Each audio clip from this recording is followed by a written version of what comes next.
भूमिहार कहते हैं कि भगवान परशुराम हमारे वंशज हैं और उस आधार पर कहा जाता है कि भूमिहार भगवान परशुराम के औलाद हैं। लेकिन अब सोशल मीडिया पर आकर अगर कोई लिख कर जाता है कि भगवान परशुराम तो शादी नहीं किए थे, तो तुम सब अपने आप को उनका औलाद कैसे कहता है? तो इसका जवाब क्या हो सकता है? कहने का मतलब कि किसी भूमिहार के पास या ब्राह्मण के पास भगवान परशुराम का आधार कार्ड तो है नहीं। लेकिन आप इस बात को याद रखिए कि सोशल मीडिया पर आकर अगर कोई भी व्यक्ति ऐसी बात लिखता है तो उसका मकसद सिर्फ इतना होता है कि वह एक जाति विशेष को गाली दे, चाहे वो भूमिहार को गाली दे, चाहे कोई किसी दूसरे जात का आकर यादव को गाली दे, और बदले में सोशल मीडिया पर उसको भी अपनी जाति के लिए गाली मिलती है और इसी प्रकार से पूरा माहौल बिगड़ता है। अब आप इस बात को समझ लीजिए कि अगर सोशल मीडिया पर आकर कोई भूमिहार को गाली देता है तो निश्चित तौर पर कोई भूमिहार भी आकर उसको गाली देगा, कोई यादव को गाली देता है तो कोई यादव आकर उसको भी गाली देगा। और तब इसके बाद से क्या होगा, इसका प्रभाव क्या पड़ेगा? तो इसका प्रभाव इस रूप में पड़ेगा कि धीरे धीरे दोनों जातियों को लगेगा कि फलानवा जाति तो हमारा दुश्मन है। बल्कि शुरुआत होती है सिर्फ एक जगह सर, और बिहार पुलिस जो है वो पुलिस मुख्यालय से नोटिस जारी करती रहती है, और केवल नोटिस जारी करती है ना कि ऐसे लोगों पर वाकई में असलियत में कोई कार्रवाई करती है। क्योंकि अगर कार्रवाई होती तो किसी की हिम्मत नहीं होती कि वह आकर किसी भी भूमिहार, किसी भी यादव या किसी भी पासवान, किसी भी राजपूत या किसी भी जाति को गाली दे जाए। आगे इसी बारे में बातचीत करेंगे।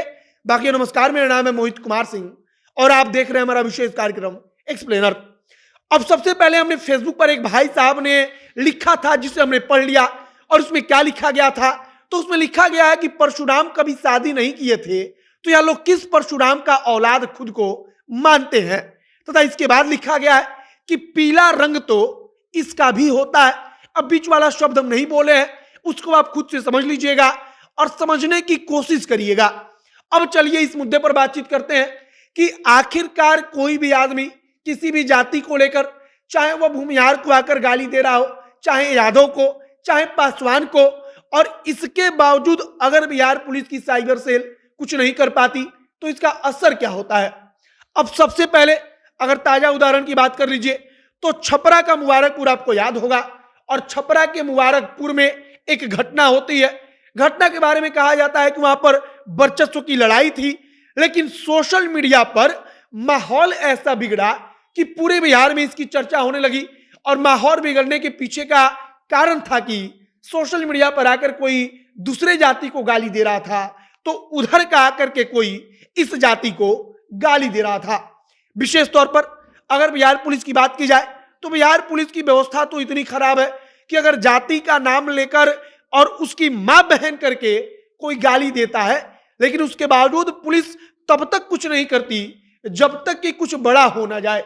मतलब कि सोशल मीडिया पर वीडियो वायरल होता है, लेकिन उसके बावजूद उस व्यक्ति पर पुलिस कार्रवाई नहीं करती, जबकि होना यह चाहिए कि अगर ऐसा कुछ हो तो पुलिस को त्वरित कार्रवाई करनी चाहिए, जिससे कि अगला व्यक्ति आकर अगर कोई सोचे कि यादव की मां बहन हम सोशल मीडिया पर आकर करें, भूमिहार की मां बहन हम सोशल मीडिया पर आकर करें, तो उसके अंदर इतना डर हो कि वो लिखने के पहले 100 बार सोचे।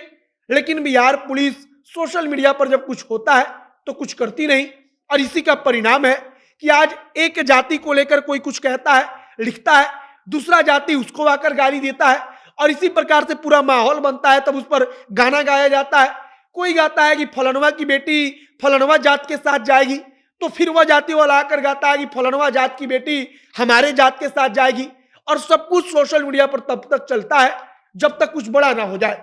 सिवान का उदाहरण भी आपको याद होगा, पुलिस मुख्यालय नोटिस जारी करती है, लेकिन नोटिस जारी होने के बावजूद भी अगर सोशल मीडिया पर बिहार पुलिस की साइबर सेल एक्टिव नहीं है और ऐसा कुछ सोशल मीडिया के जरिए होता है, तो आखिरकार उसका दोषी कौन होगा?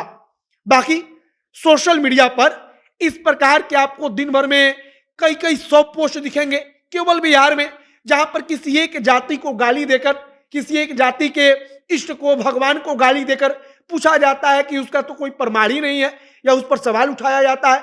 बाकी अब आगे देखिए कि बिहार पुलिस कब तक इतनी सुदृढ़ हो पाती है कि इन लोगों पर त्वरित कार्रवाई करेगी और अगर ऐसा होगा तो यकीन मानिए कि लोगों के मन में डर पैदा होगा कि हमको किसी दूसरे जाति को गाली देकर सोशल मीडिया पर कुछ नहीं लिखना है, क्योंकि हम लिखेंगे तो कार्रवाई होगी और कार्रवाई ना होने के कारण लोगों का मन बढ़ा हुआ है या उनका हौसला बढ़ा हुआ है कि होना जाना तो कुछ है नहीं। बाकी आपकी प्रतिक्रिया क्या है कमेंट बॉक्स में लिखकर बताइएगा। आगे तमाम जो जानकारी आती रहेगी सब कुछ हम जनता जंक्शन के माध्यम से आप तक पहुंचाएंगे। आप हमारे साथ जुड़े रहिए। वीडियो यहीं पर समाप्त करते हैं। अब अंत में हमारा नाम मोहित कुमार सिंह है और आप जनता जंक्शन देख रहे हैं।